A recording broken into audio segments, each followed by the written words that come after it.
Good morning, everybody, and thank you so much for the opportunity to again host a conversation with municipalities and stakeholders from the region.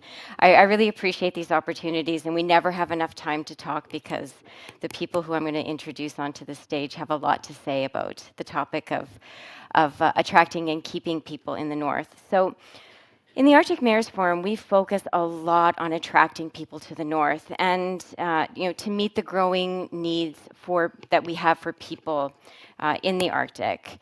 Those are labor needs, but we also have other things which Doug Brynjar really framed for us in a lovely way this morning. Within our cities, towns, and villages, we also talk a lot about keeping our Arctic citizens in their homes, at home, and to live healthy Arctic lives, rooted in meaningful engagement within those communities. Today's panel will address the complexities that are intrinsic to the issues of attraction and retention of our people, our most valuable resource in the Arctic. How can we respect the rich culture and history of the Arctic while being realistic about the future sustainable development that we are all facing? So I'll introduce my panelists one by one. I'm really pleased to welcome to the panel Kristen Tanche, Regional Director of Health and Wellness from the Dehcho First Nation and an alumni of the Jane Glasgow Northern Fellowship. Kristen was also a participant in this year's Arctic Policy Hackathon. Kristen. Next, I will introduce Brynjar Andersen Saus. Brynjar is project manager for the project Tromsø Arctic Simulation Center at the University of Tromsø. He was also a representative at the Arctic Policy Hackathon, as well as a member of the team that just successfully won the 2026 Arctic Youth or European Youth Capital, which is Tromsø. Next, we will have Mirja Vehkaperä, chair of the Oulu City Board and a member of the EU Committee of Regions. Mirja has also worked as a member of parliament in the Finnish Parliament and the European Parliament. Next, we will have Bjarni Liða. Bjarni is the head of credit at Nordik Bank in the Faroe Islands, and one of his main areas of focus is assessing and managing long-term development of small economies in which Bank Nordik operates. And last but certainly not least, my dear friend Päivi Ekdahl. She is the development director for the Regional Council of Lapland, with the very small job of having the overall responsibility for regional development activities and their financing in Finnish Lapland. And if you haven't managed to look at a map recently, that is a very big region. All right.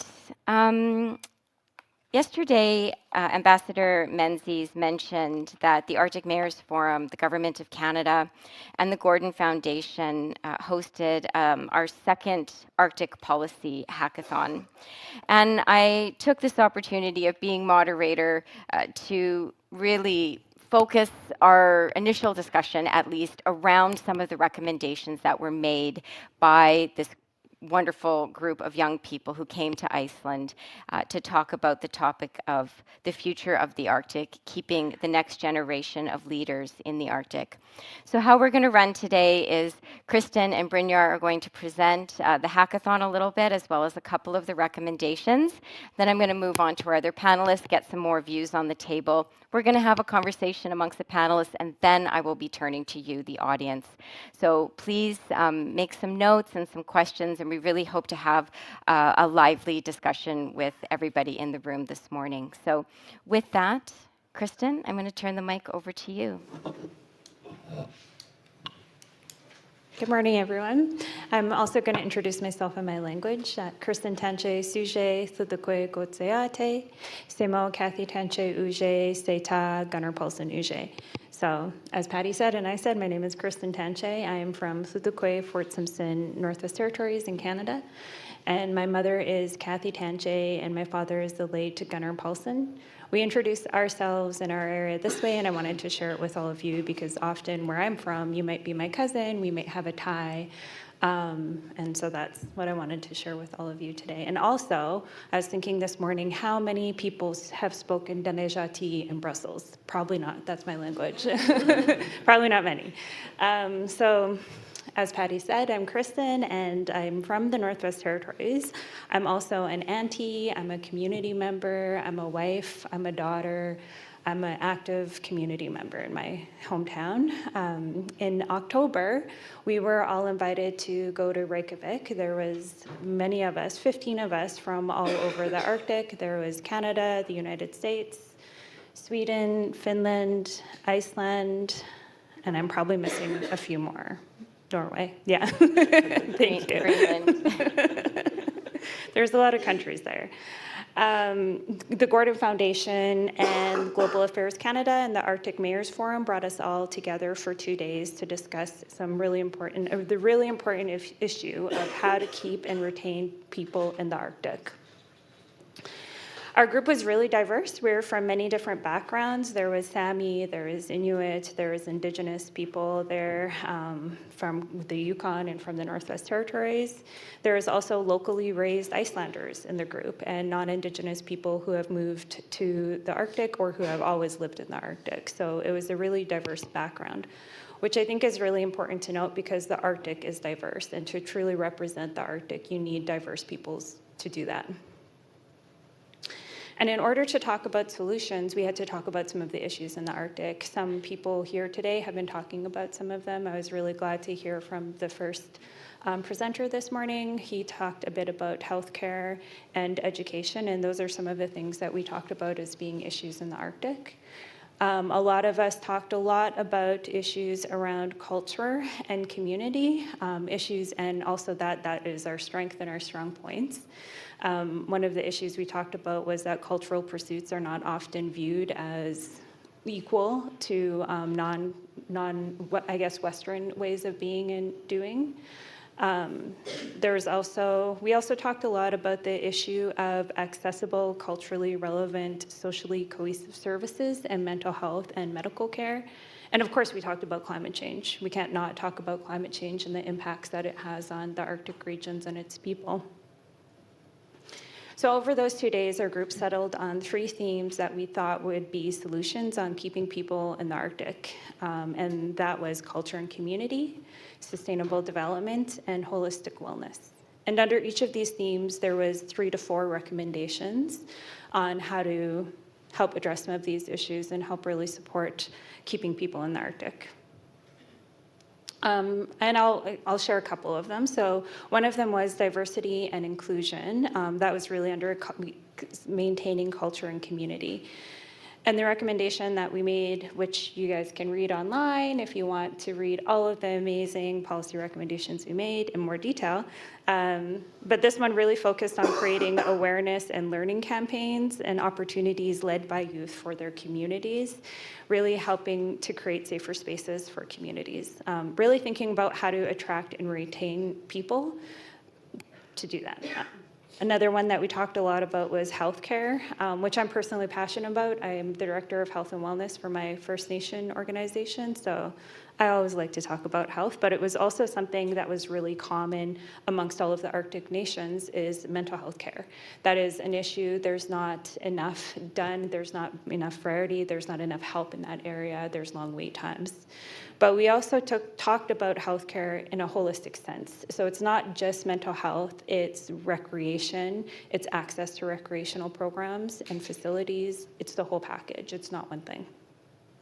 And so we really looked at the solution of long-term sustainable funds determined by and for communities to create holistic wraparound services. So why is any of this important? I really thought about that at the Arctic Policy Hackathon. I think we all gave it some thought. I think that the world needs the Arctic and the Arctic needs its people. We are experiencing a lot of changes. In my area, this past summer, more than 60% of our entire population in our territory was evacuated due to wildfires. Our permafrost is melting. Lots of people have been talking about this. But the impacts of all of those things are really, really felt by the Arctic people on a very real level.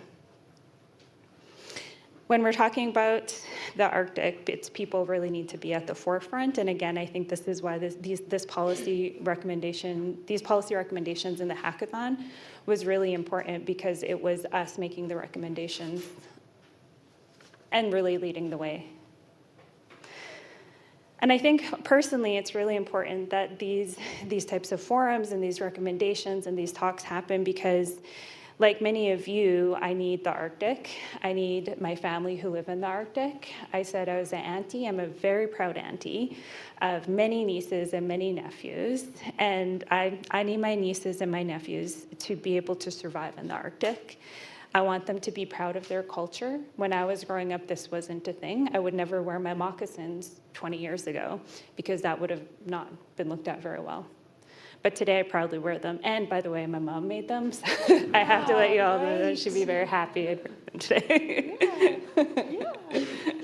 I also need my nieces and my nephews to be able to graduate high school and pursue post-secondary education in the Arctic if they want to. That's not something that they could readily, easily do. We have one college in the Northwest Territories and one land-based university, but beyond that, they have to leave their homes. I also need my nieces and my nephews to access healthcare. They need to be able to access mental health services and doctors and nurses, which we can't always do on a regular basis that's relevant to us, because I need them to live. This is why this work is important to me, is because I'm invested in the North and in the Arctic, and I would assume many of you are too, because you're all sitting here listening to 2 days of Arctic-related issues. So at the policy hackathon, we firstly considered and talked about why are we all here in the first place. A lot of us, similar to me, had ties to the Arctic. Some of them were also aunties. We had a mother amongst our group.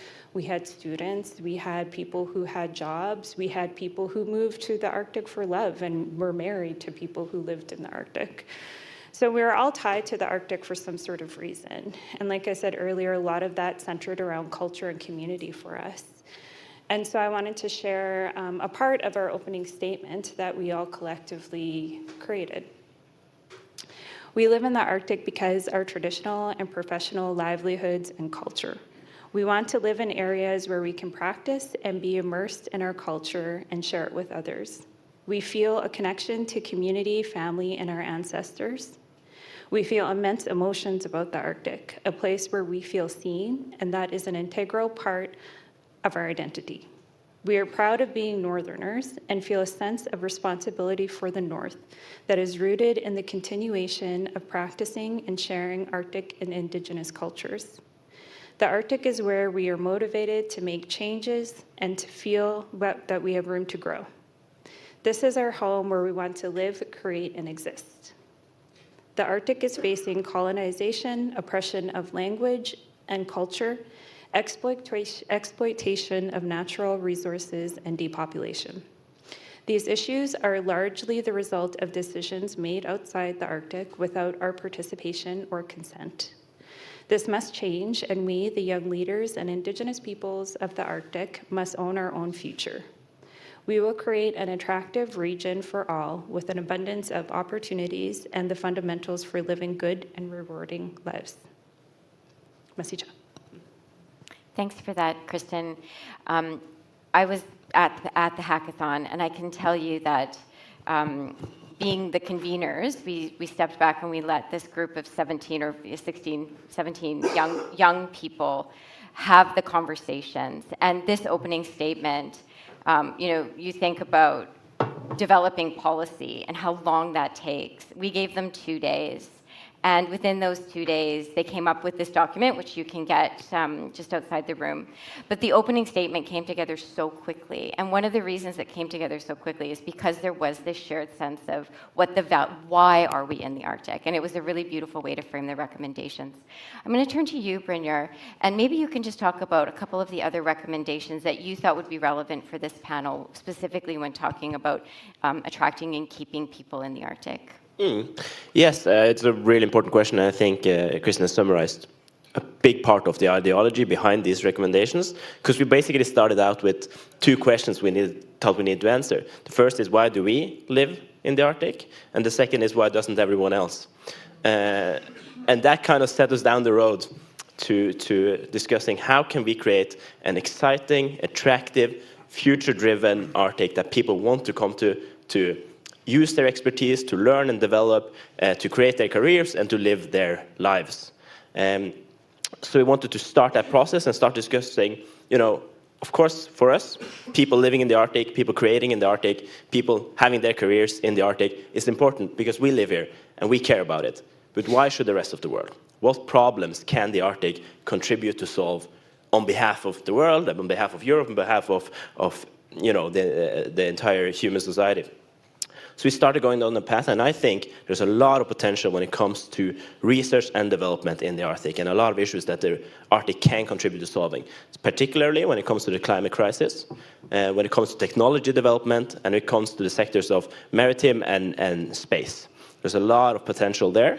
We have the unique climate and topography of the Arctic that gives a lot of unique opportunities. We have a lot of natural resources that can contribute to solving the future's problems.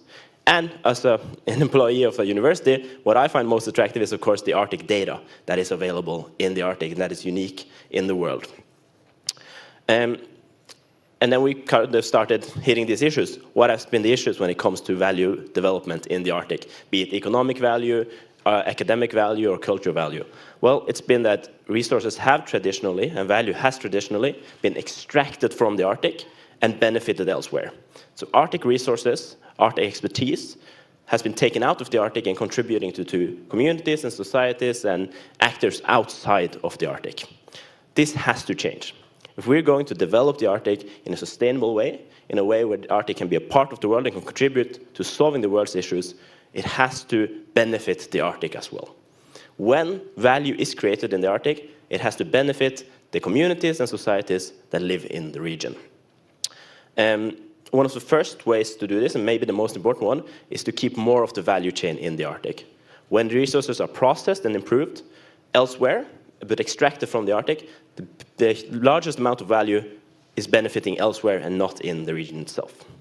The other is that the biggest resource in the Arctic has to be competence and expertise. We have to build people, we have to build leaders, we have to build expertise in the Arctic that lives there, that's part of the region, and not extracted from elsewhere and just coming in, extracting resources and leaving. The competence and expertise must be in the Arctic, and we have to build strong groups in the Arctic. We also need to make sure that when resources are extracted, the ownership is local. The resources are owned locally and contributing locally. There can't be big companies, global companies, that have all their ownership outside of the Arctic that just come in and extract resources. We have to have local ownership and local benefits. So one of the most important issues then, of course, is how do we get people to come to the Arctic? If we want expertise in the Arctic, if we want people with operative, academic expertise to come to the Arctic, how do we do that? We have to build career opportunities, and in the modern world, that doesn't mean you just have one cornerstone factory or business, because people want to change their careers during their lives. People don't want to have the same job for their entire life anymore. People want to have more opportunities. So you have to build communities that represent many different opportunities so people feel they can come and change their careers halfway or after a couple of years and have more opportunities. So you have to build more businesses in the same places and more opportunities in the Arctic and in the same areas. We also have to build attractive communities. It has to be possible to live your life, establish a family, live good lives, live safe lives, and that our communities are attractive not only when it comes to career opportunities, but also attractive places to live and have your family and your friends and everything. And all this, be it research and development, resource extraction, value creation, academic research, must be done while respecting and acknowledging existing communities, existing cultural values, and indigenous people. This means engaging with indigenous people and existing local communities. It means having a dialogue. It means listening. It means solving when you have a human rights violation crisis in certain areas in Norway as of now. It means having these dialogues and making sure that indigenous people and local communities are involved in the decisions that are being made, be them in the country itself or on the global scale, and including those groups in every decision that affects the Arctic. Thank you. Thanks for that, Brynjar. And that's a really strong message that I think we've heard throughout a lot of the panels over the last couple of days. So it's something that we, it's not something that's just said inside these conference rooms, but something that we as Arctic people and Arctic residents need to carry throughout our daily lives in whatever we do professionally and also personally. So thank you for that. Mirja, I'm going to turn to you. We've heard now from Kristen and Brynjar about the recommendations with some really strong, direction for decision makers, of which you are. So I'm wondering if you could share with us what the city of Oulu is doing to maybe address some of those recommendations already, and how you're attracting and retaining the kinds of people that are needed in Oulu. So tell us about Oulu. Thanks, Patti. It's good to be here to see the people who are interested in Arctic issues. And also, I'm truly happy that there is the youth people here, and we have a direct dialogue with them, because I'm not young anymore, so that's why it's good to have a direct dialogue with. And I have heard so much about the hackathon and positive things who have participated that work a lot. So that will be continue in the future. But also I have to recognize that the youth have no space in our normally panels and conference and symposiums, not so much. That we don't separate the youth politicians to own conference and others, but we have to mix those dialogues in the future.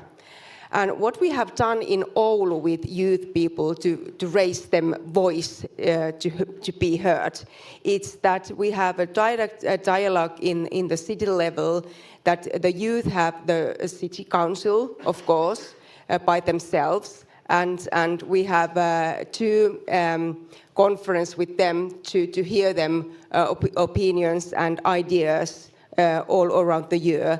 But also they have one seat in our city council that they have raised the questions and they voice in the city council. They can't vote, but they can listen and speak in our meetings. And they have one seat in our committees in the city level as well. So we have the direct conversations with them. So we try to keep them with us and have the direct conversation with them.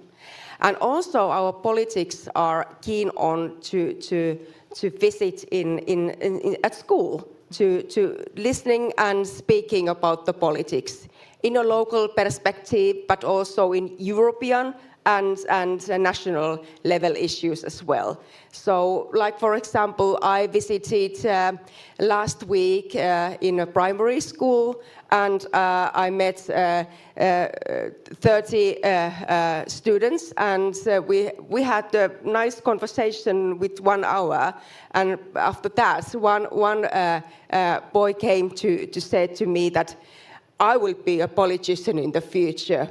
And I was so proud about him career that I was smiling all day. And next week I will visit in other school, and that we politicians are not in somewhere.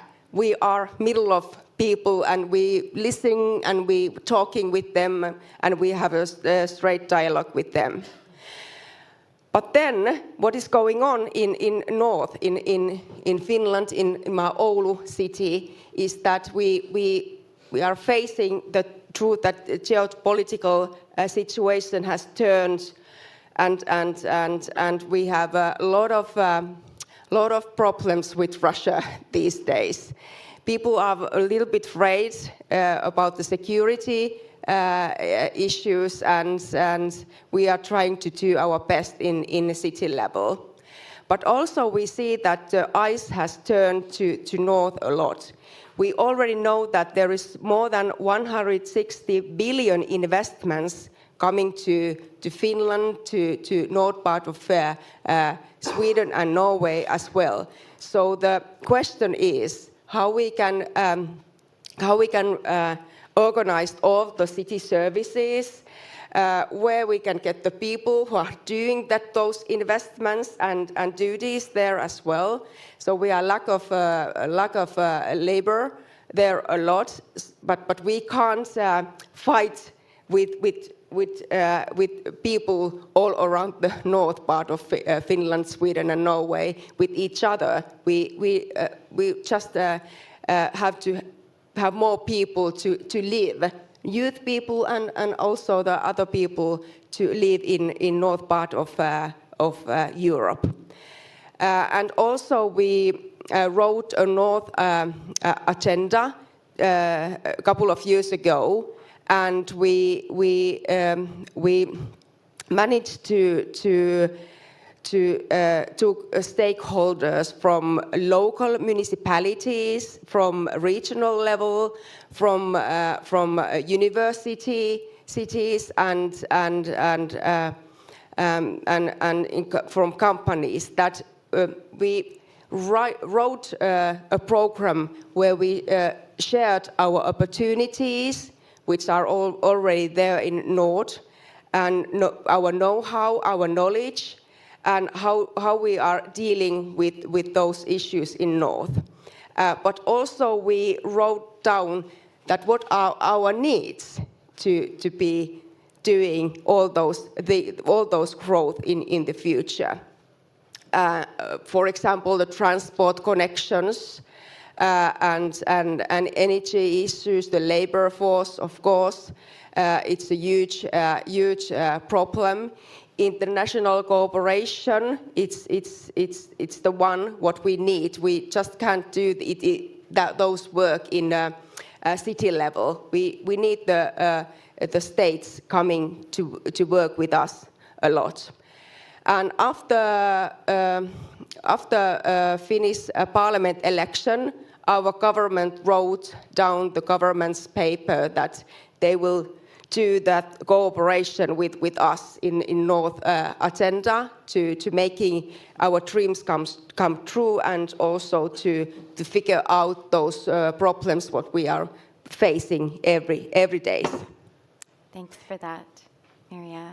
We're going to come back to you in the second round, or when we have our conversation. But I just wanted to pick up on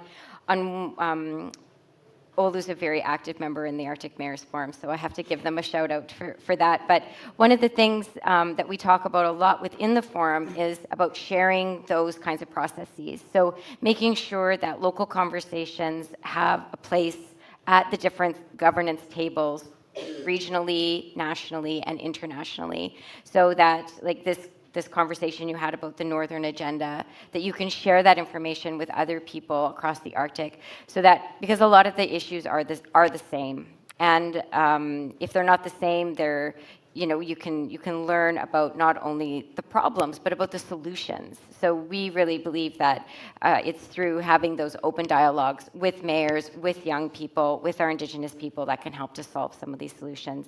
I'm going to head now to Bjarni.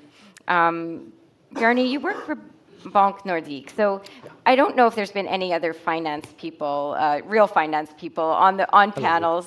So you're our token. We're going to get a lot of questions about math, but you're on this panel for a really good reason, and that's because I'm interested in knowing more about what Bank Nordik can do to help ensure that people who live in the North and choose to live in the North, how they can really have financially safe and stable lives. And feel free to share your own experience of why you actually decided to move back to the Faroe Islands. Sure. Thanks so much for having me. This is a different setting from what I'm used to, so I appreciate being invited. Thank you. If I may, I'm just going to talk a little bit on the macro level about what the Faroes are, how we've been developing over the past few years, and then go a little bit into what I do and why I moved back, and then what we see going forward. What are the challenges we're facing which I guess are similar to some of the things we've heard. So in 2012, one of my high school classmates wrote a book called Exit Faroe Islands, which was addressing the perceived brain drain that we were experiencing. We were experiencing population decline. Young people were moving out of the country, not moving back. I myself was in this group. I moved away a few years prior and had no intention of moving back. So it was a cry for help. It was a condemnation of the policies that had been in place up until that point. But since then, strangely, we've had a quite remarkable economic development. We've had growth rates, on par with China, 7, 8, 10% per year, to the point where we've doubled our economy over the past 10 or 12 years. We now have GDP per capita on par with, highly advanced economies such as Denmark, which we like to compare ourselves to quite often. We've had net migration into the country of about 1% of the population per year, so that the population has never been greater than it is today. Our unemployment rate is 0.6%, and for the economists out there, you'll know that that's very low, and you all probably will. And we've attracted a large skilled workforce consisting of both Faroese people and quite a lot of non-natives as well. So that's the environment we find ourselves in today. And my work is trying to help fund the continued development of that economy. And banking is banking. But one of the things I've been a part of doing in the Faroes and Greenland to an extent as well, we operate in Greenland as well, has been collaborating with the EU through the European Investment Fund, where they have been able to mobilize or help us mobilize about 60 million euros of funding for sustainable and innovative business ideas, which has really helped, push forward economic development, I think, and has been a great and fruitful collaboration, which we hope to continue. The second part of my job is keeping a close eye on risks. And at the moment, there's no getting around the fact that the key risk to the Faroese economy is uncertainty around our relationship with Russia. Over the past 10 years, we've become increasingly dependent on, or had an increasingly large trading relationship with Russia, where to the extent where they received almost a quarter of our exports prior to the invasion of Ukraine.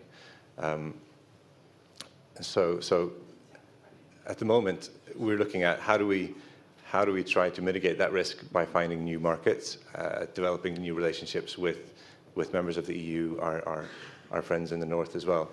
And also we have a fisheries agreement with Russia, which is very difficult to negotiate, and where a lot of value is being placed. So that's what I'm looking at the moment. Perfect. That's great. Thank you. Maybe we'll come back. Yeah. We'll come back to you. I'd like to get to Päivi now, but I just want to note that every single one of our panelists has had some kind of contact with the EU. So Brynjar just was in the group that got the European Youth Capital 2026 Tromsø. Kristen is not from Yellowknife, but she's from the Northwest Territories, and we do have them in the Arctic Urban Regional Cooperation Program. So Canada's involved in that. Mirja is very involved in the EU through the Committee of Regions. We have the European Investment Fund.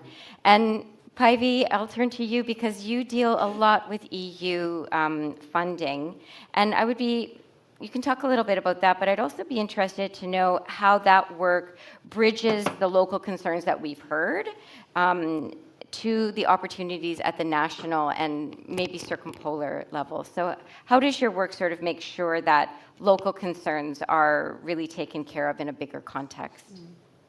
Yes, thank you. I never left the Arctic. I have been born in Rovaniemi and I'm still living in Rovaniemi. So in the background, of course, there is then a belief into our possibilities to live there and to develop the region. Of course, one part of it is that I met my husband who also lived in Rovaniemi, so I didn't need to leave. But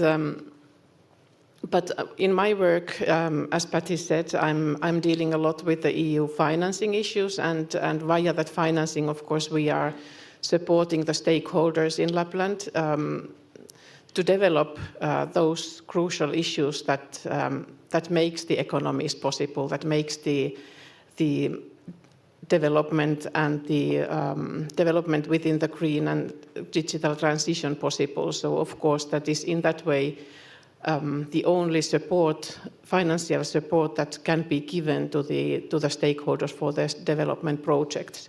The state of Finland is not giving any development financing to the regions. It has now been cut off totally. So the EU financing is actually all that is left. But we are happy to have that anyway. So of course we are appreciating it a lot and doing our best to make the best possible benefit of it. In addition to the financing work and that relation to the EU, we are also working very actively in the EU partnerships, in thematic partnership, S3, and all the strategic partnership levels. And I have to say that those discussions, not only with our northern neighbors, with our neighbors from Norway and Sweden, we also have a lot of good partnerships to Europe. And it is very interesting to see that actually the problems, whether we are in the Arctic or we are in the southern parts or in the Central Europe, they are quite the same. But of course, specific features in the Arctic make it special.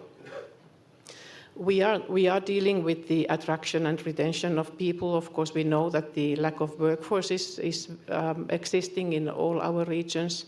We are in a way competing on the people that where do they settle and do they choose to work in Norway or Sweden or Finland.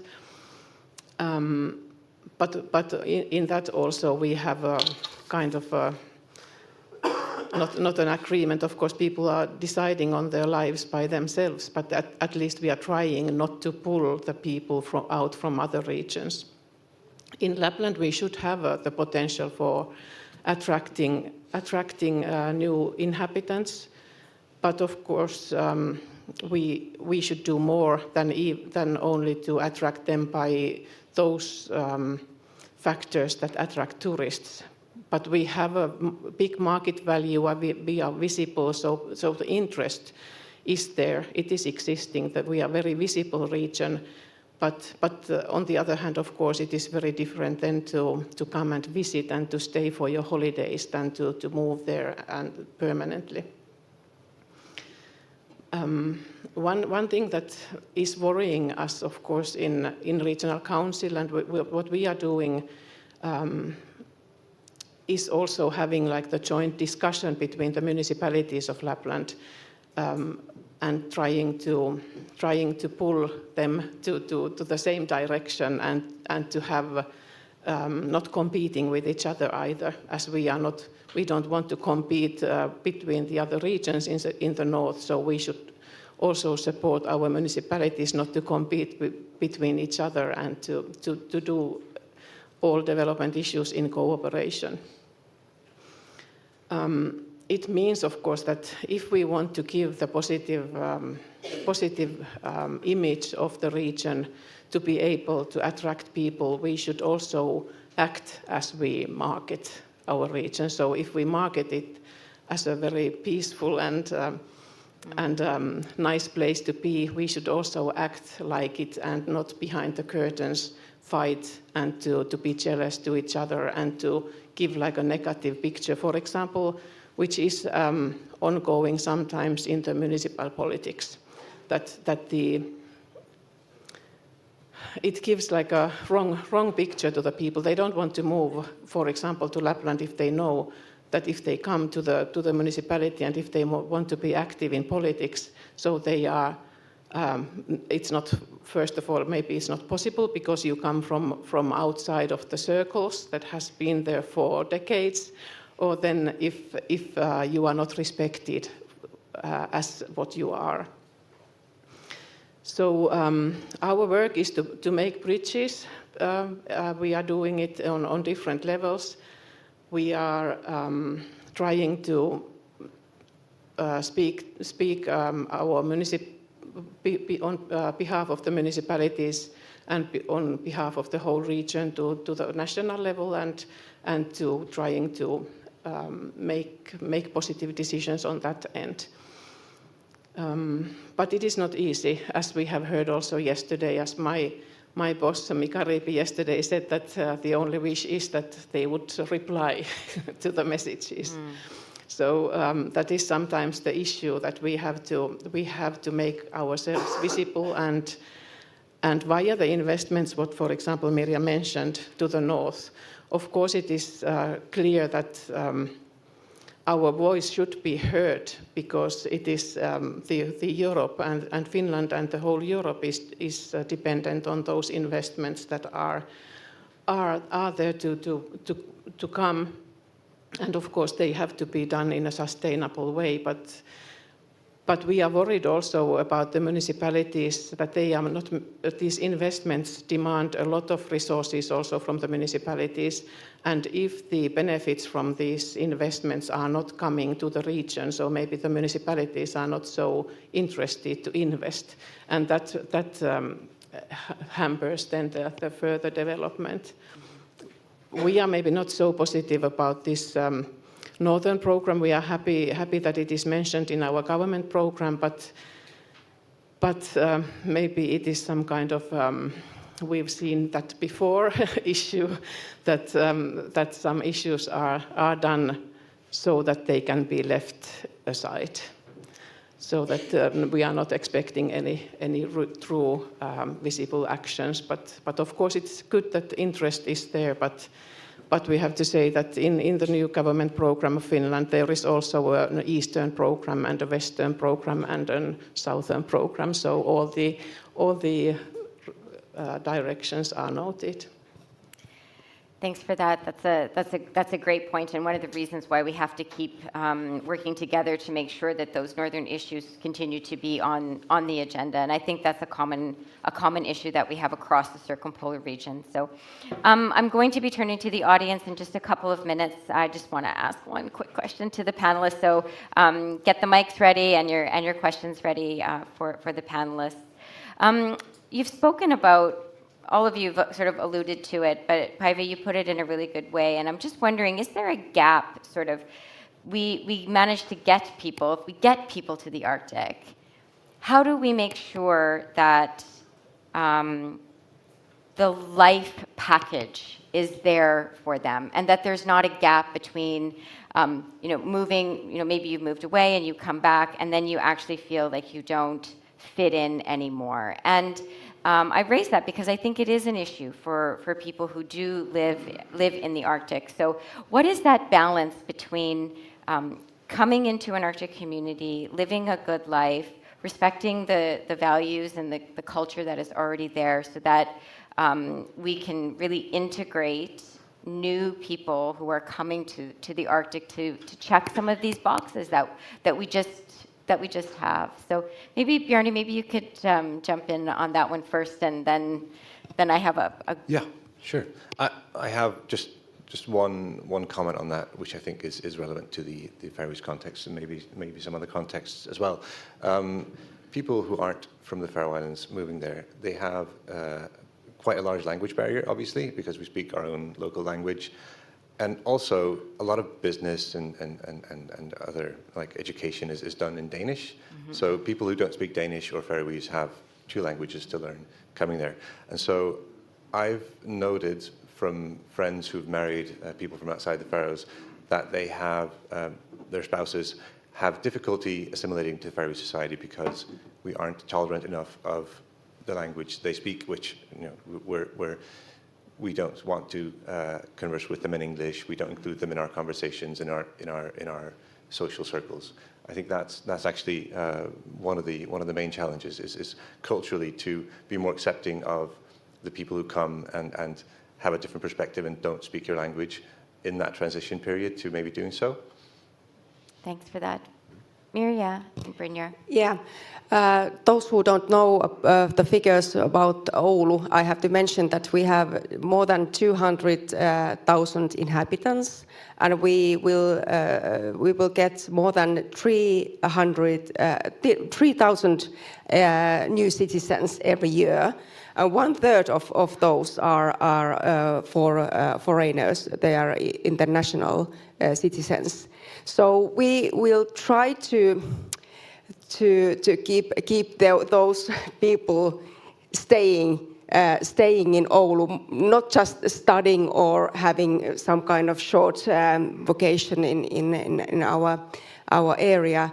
But there is two things what we are handling these days. We launched international house, where the international guests and foreigners could have the city services in the same roof, in the same building. And they have the expertise who can help them with work issue, with services, with whatever they want and need. And that's something that covers the problem, that they don't have to go every door and knock it and try to manage to find the place where to have those services. And the other thing is culture. Arctic is quite tough place to live if you are coming from India, from China, or somewhere else, to place where it's hot summers and other atmosphere. So we have 4 really different seasons, and when you have seen those first year, it's something like, is it worth to live here or not? So it comes that, what about the culture? Can we share those possibilities for them to share their own culture in our city level as well, and how they have their communities to meet other people, in foreign and local people, to do something together. So culture is something what include in our duties these days. And I have to mention that Oulu is nominated to be a European Capital of Culture 2026. So that's our best tool to keep things going on and get together and do something in a culture way. Absolutely. Brynjar. Yeah, thank you. I think a lot of good points have already been mentioned, but I think it's really important to make sure that the societal and physical infrastructure of the Arctic is good enough to support the people we want to come here. We can't ask people to sacrifice healthcare or their children's education or their transportation needs to come to the Arctic. Those kind of infrastructures must be here if we want people to take their lives here. And the other question is, what is the Arctic going to offer that is unique, that is special, that makes it more attractive than anywhere else? You have the climate, we have the nature, and half my friends in Tromsø moved there to risk their lives skiing, basically. So we have that. But what more can we be? And one idea we had in these recommendations that we had talked about is becoming a beacon of diversity, inclusiveness, and safety for minority groups. We know around the world a lot of people, like, for example, LGBTQ+ people or people of different ethnical backgrounds or cultural backgrounds are discriminated, oppressed, and unsafe where they are. So what if the Arctic can represent a safe haven where people of different backgrounds with different culture or sexual or gender identities can feel safe, can feel welcome, can feel included, can get a community that supports them and builds them, and where they can be a part of a strong community that is inclusive. I think that can be a huge recruitment tool for the Arctic. It can be an amazing thing to build here or in the region. And of course, it's the right thing to do, in my opinion. So I think that could be a really useful thing to go, and it's one of the recommendations we wrote when in Reykjavik. Perfect. Kristen. To add kind of what Brynjar was saying, looking at things really holistically is something that we talked a lot about at the Arctic Policy Hackathon, that there's really not one solution to retraining or keeping people in the Arctic. It has to be very many different solutions from the community level, the national level, and the international level. It needs to be an effort on part of everybody. But also, too, I think it's really important to note that when we were in Iceland, we had an Inuit member who had lost 2 people by suicide. And so here we're talking about trying to attract and retrain, but the reality is in many small Arctic communities, we're just trying to keep people alive so that they don't die by suicide, succumb to mental health issues, succumb to addictions, because many Arctic nations are colonized nations, which face a lot of issues, more so than maybe other areas that haven't been colonized. So really important thing to remember when we're trying to integrate people into our societies, that they also need to be mindful of the societies that they're coming into and the things that they've had to overcome. But again, always a fan of holistic approaches, and exactly what Brynjar said is that there needs to be, everybody needs to be involved in positive solutions. Thanks for that, Kristen. I appreciate that. Are there any questions from the audience for our panel? Yes. Please say your name and keep your questions short so that we can have a variety of them. Promised. My name is Arthur Amlot. Thank you very much for all your presentation. I would like to address my question to Mrs. Ekdahl. Last year and the year before at this very place, I heard that Helsinki became the capital for Sami people because there is an outflow of people from the Lapland.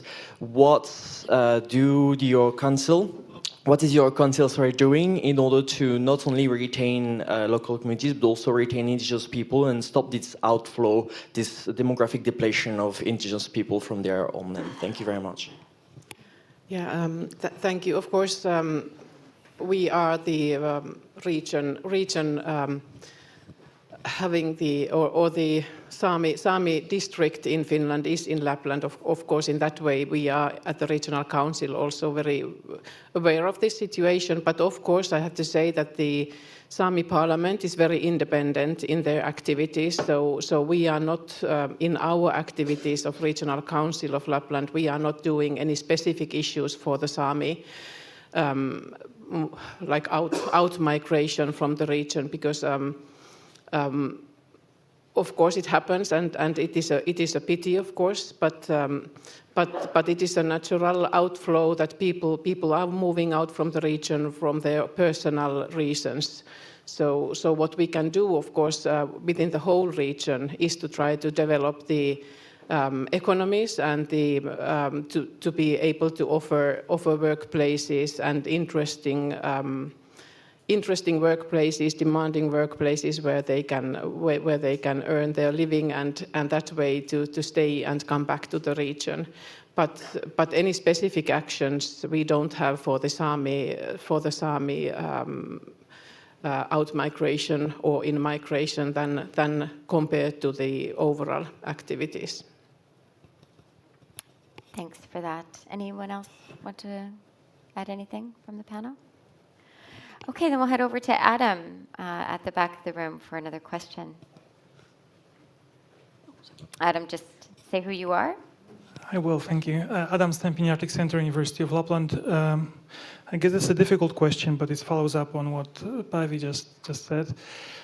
So we know that the big problem is not so much that we don't have people in the north to do stuff, but that we have kind of mismatch of skills and what is actually needed for this, especially for the new type of economic activities that are appearing. And I'm just wondering if you could maybe share some good practices when it comes to planning for meeting or mitigating, addressing these mismatches towards the future when it comes to economic planning, economic assessment of how future economies will look like, when it comes to talking with people, talking with kids in schools, what sort of opportunities there might be. I don't know. Has been ongoing. If talking about my generation, my parents and their generation, they were saying that there is no possibilities in the north. So we are in a way brainwashed to think that if you study at the university, you will anyway go away from the north, from the Arctic, because there is no possibilities. And I think that that's something that is changing, and it has changed, but it still exists, especially in the in the far, like, distant communities, municipalities, where people don't, in a way, see the possibilities so well. So I think it's very good point, Adam, that you raised, that we should start it more to direct it to the younger people, to the schools, to show the possibilities, and they don't have to leave if they want to live a perfect life they want. But then another thing was that actually exactly today there is in Finnish government, there is a discussion on the legislation proposal on now I forgot the words, on the compensating the student loans for those people who are graduating and move to work to the sparsely populated region. So that, of course, would be one very good. I know that it is implemented already in other countries, other regions, but in Finland it has not been possible yet. But we hope that this legislation will go through, and we will have this possibility, because that would be a sign for the young people to move, because they would benefit from it, and then when they settle, so it might be their future. But it is sad to say that there has been, it was the previous discussion on that was last spring in the government, and on that time the student union opposed it. And I think that's very surprising, but it's not surprising when you think that the student union is led from Helsinki. So they see that it's unfair for the other students, because those who are not moving to the sparsely populated region can't get their loans compensated. Yeah. I think this is a similar, Brynjar's next on the mic, but I think this is also a really important issue that we're having in Norway as well, where there has been a decision for foreign students to have to now pay tuition in Norway. So, how do we also attract young people who want to study in the north of Norway, who now have to pay sort of equal tuition to southern universities? So it's I think we could have our own session on that one, and I would ask Dagruna to step up on the stage if we were to have that conversation. But Brynjar and then Mirja. Well, thank you for the question. It's a really big and interesting question, and I think if we had a perfect and complete answer to it, we might not need to be here. But it's a really good question and a really good discussion. And I think I have three perspectives I think it's worth mentioning when it comes to this. The first is the cooperation between educational institutions and the industries in making sure that the educational output matches the future needs of the region and what the future industries are going to be. Make sure that you educate the people you need, you create the expertise we need, and create the skills that are needed in the future. The second is what we've kind of discussed earlier when it comes to recruitment. When the skills and expertise exists out there, the skills and expertise we need in the Arctic exists somewhere in the world, we have to make sure that we get them get them into the region, get them to live and work, and take their skills and expertise with them. And that means, creating the opportunities, creating the communities and societies they want to live in, but also making sure that the opportunities are locked to the Arctic. You can't work from somewhere else or come in for half a year and then move away. We need the skills and expertise to stay in the Arctic and to create value in the Arctic, and make sure those opportunities are built around the Arctic. And the third thing is, of course, that the skills and expertise that are existent in the region today that are not used, we can create industries, entrepreneurship opportunities around the existing skills that are not taken advantage of today. So using the skills that already exist, if there is a group of expertise that is present in the Arctic, taking that as an opportunity to create value, create something new, and build around the skills and expertise that already exist in the region. Thank you. Thanks. Mirja. So this question is really important, but it's difficult to say the correct answer, because we don't have a one Arctic. We have a lot of different kind of places where to live and to do what we are doing there. And like, for example, my region, there is a lot of rural areas, sparsely populated places, but also the unique urban city called Oulu. And our average age is 39, and a third of our population is under 25 years old. So there is a lot of youth and young people living in Oulu, and that's why it's our duty to everything that they stay there, and also we will get a lot of foreign people to come to work in our city as well. But we have a lot of opportunities these days in our city and all around the region. For example, we have heard mining sector is growing a lot, forest industry, it's greening and doing a lot of new things. Green transition makes our energy issues in a big way. And digitalization, ICT sector, it's a huge ecosystem in Oulu.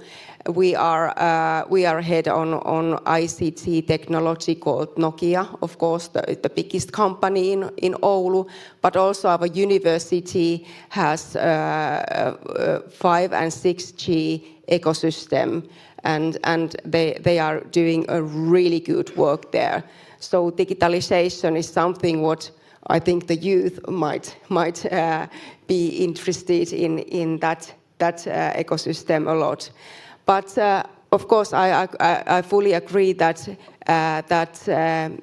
education opportunities are the key rule. What we have to focus on, that we have the multi-science university in our city, and also the other places to study. That if we lose those to the south part of Finland, we lose a lot. Thanks for that, Bjarni. Yeah, it's a great question, by the way, and thank you for that. My view is that we have a pretty good idea, at least where I'm from, of what the future of our economy should look like if we are to succeed. So part of it is building out green energy infrastructure, which we are trying to do and have done quite a bit on in the past few years. And secondly, it's extracting more value from the expertise we already have from our resources that we generate. Moving away from exporting raw fish to exporting value-added products. And in order to be able for that to happen, we need first investment, financing of that investment, and also thirdly, markets to be able to sell to. So to be able to deepen our collaboration with countries around the world, like-minded countries especially, and the EU included, would really help us be able to drive that forward. And finally, to Brynjar's point, educational collaboration and upskilling is absolutely key as well, where, again, the EU can help us with our membership of the Horizon program, for example. Thanks for that. Yeah. We are coming close to the end of the panel, so I'm going to take Jackson's question, and then we will do a short one-sentence wrap-up from each of our guests for some takeaways and tweetables. So Jackson, over to you. Please let us know who you are. Hi, my name is Jackson Blackwell. I'm curious if the two hackathon participants could talk more about how the report was received, and then also some potential next steps with the report. Thank you.